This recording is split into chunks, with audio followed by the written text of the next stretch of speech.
এই পিএসজিকে থামাবে কে? ম্যানচেস্টার সিটির সাথে জেতার পর থেকে যেভাবে ফর্ম ধরছে, তো প্রথমে বলে রাখি, নাসের আল খেলাইফির উচিত ডোনারুমাকে বান্দাই রাখা, ওর জন্য মূর্তি বানানো। যেই ডোনারুমা 2021-22 যেরকম ফ্লপই ছিল, সেইখান থেকে নায়ক, মানে ম্যাচ চেঞ্জ করে দিছে যেভাবে বল, মানে গোল থেকে গোল না দেওয়াতে পারদর্শী হয়ে গেছে, বা গোল সে খাবে না, ক্লিন শিট রাখা শুরু করে দিছে।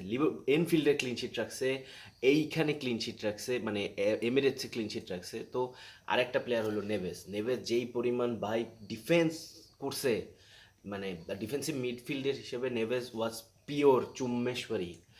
ডেমবেলে সেই, ডুয় সেই, কাভাসকেলিয়ার এসি সেই। But Arsenal did a great job.